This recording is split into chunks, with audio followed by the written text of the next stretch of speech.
Programme میں خوش آمدید ناظرین. کیا عمران خان کراچی کے جلسے میں ایک مربوط پلان اناؤنس کر پائے؟ ہماری ناقص رائے میں وہ پلان ابھی تک چونکہ ترتیب نہیں پایا جا چکا، لہٰذا وہ اناؤنس نہیں ہو سکتا تھا. عمران خان صاحب نے عمومی باتیں یقیناً کی اور تمام کی تمام باتیں جو ہیں ان سے سب لوگ اتفاق کرتے ہیں، لیکن ان باتوں کے حصول کے لیے، ان اہداف کے حصول کے لیے آپ کا لائے عمل کیا ہے؟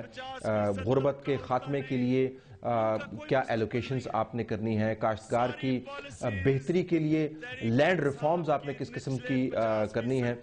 آپ کے پاس مزدوروں کے لیے جو منیمم ویج ہے آپ اس سے مطمئن ہیں یا نہیں ہے؟ فیکٹریوں کے اندر ان کا جو استحصال ہوتا ہے ان کو آپ نے لے کر کس طرح چلنا ہے؟ اور تعلیم کے نظام کو بہتر بنانے کے لیے کمپریہنسو پلان آپ کے پاس کیا ہے؟ معیشت کو کک سٹارٹ کرنے کے لیے آپ کو کیا کرنا ہے؟ اگر آپ نے اپنی گندم کی پیداوار ہی بڑھانی ہے اور ہندوستان کے ساتھ موازنہ کرنا ہے تو پاکستان تو ایک واٹر سکیس کنٹری ہے.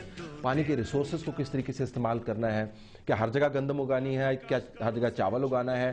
ہم یہ نہیں کہتے کہ عمران خان صاحب کو 42 منٹ کے اندر یا 12 منٹ کے اندر یا 8 منٹ کے اندر یا 5 منٹ کے اندر وہ کایا پلٹنے والا پیغام جو ہے اناؤنس کرنا تھا، لیکن اس جلسے کو استعمال کیا جا سکتا تھا ایک کمپریہنسو سلوگن یا ایک ایسا پاکٹ سائز پلان کی نوید دینے کے لیے جو وہ استعمال میرے خیال میں نہیں کر پائے.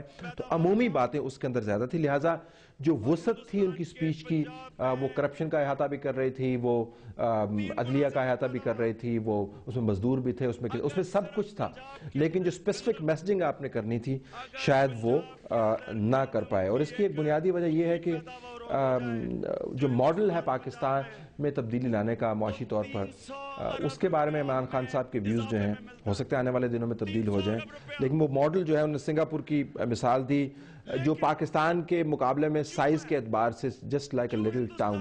چین کی مثال دی اور چین کے اندر جو بڑی تبدیلی آئی ہے اور آتی رہی ہے اس میں جو بنیادی فیکٹر جو پاکستان کے اندر مسنگ ہے وہ جو کلچرل یونٹی ہے، جو یگانگت ہے چین کے اندر، جو ریشل یگانگت ہے وہ پاکستان کے اندر موجود ہے. پاکستان بہت ڈائیورس ملک ہے. ملیشیا کی ایگزامپل مہاتیر محمد یقیناً بہت اچھی بات ہے، لیکن مہاتیر محمد کی اگر آپ سیاست کو دیکھیں تو مہاتیر محمد کبھی بھی ایک ڈیموکریٹ کے طور پر نہیں جانے جاتے رہے، سخت گیر قسم کے لیڈر رہے، اور جس طرح انہوں نے اپنے وزیر اعظم کے ساتھ جو ٹریٹمنٹ روا رکھی وہ بھی ایک مثال موجود ہے. تو کیا یہ لیڈر ڈریون چینج ہے، پروسیس ڈریون چینج ہے؟ اس کا ماڈل سنگاپور ہے، اس کا ماڈل چائنا ہے، اس کا ماڈل ملیشیا ہے، یا اس کا کوئی ایسا ماڈل ہے جو پاکستان کے حالات کے ساتھ مطابقت رکھتا ہے؟ تو یہ جو معاملات تھے کراچی کی جو پڑھی لکھی جو پڑھا لکھا طبقہ ہے ان تک پیغام پہنچانے کے لیے عمران شاید یہ پلیٹ فارم استعمال کر سکتے تھے، نہیں کر پائے. ہر مہینے میں 2 دفعہ ہم سیمینار کروائیں گے. کبھی آپ کے اپنے سامنے معاشی پالیسی لے کے آئیں گے، اپنی کاشتکاروں کے لیے policy, transport policy, local government کی پالیسی، فورن پالیسی، کہ کیسے پاکستان ایک آزاد ملک بنے گا. آپ کے سامنے ایجوکیشن پالیسی رکھیں گے، اور سب سے بڑی چیز کہ آپ کے سامنے ایک ٹیکس کا نظام لے کے آئیں گے کہ کبھی آپ کو کبھی ملک کو کسی سے بھیک مانگنی نہیں پڑے گی. تو جس طرح کہ عمران خود ہی ناظرین بیان کر رہے تھے میں یہ تمام کام کروں گا، تو مستقبل میں دیکھیں گے کہ ان کی ٹیم جو ہے یہ کام کرے گی، سیمینار کے ذریعے پاکستان کے عوام تک پیغام پہنچائے گی. اور پاکستان تو ایک اوور اینالائزڈ ملک ہے، یہاں پر تو امپلیمنٹیشن کا معاملہ ہے.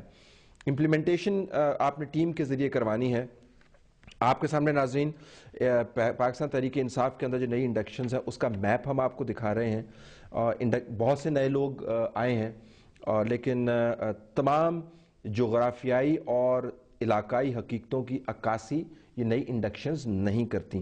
اگر آپ پاکستان کے اس وسیع و عریض میپ کو سیاسی میپ گردانیں تو آپ کو پتہ چلے گا کہ یہ جو ڈاٹس آپ کو نظر آ رہے ہیں یہ عمران خان صاحب کی پارٹی کے اندر نئی انڈکشنز ہیں، اور پرائمرلی آپ کو یہ پنجاب بیسڈ نظر آ رہے ہیں، اور پنجاب کے بھی خاص حصے، یا آپ کو خیبر پختونخوا میں پشاور اور گرد و نواح کے جو ایریاز ہیں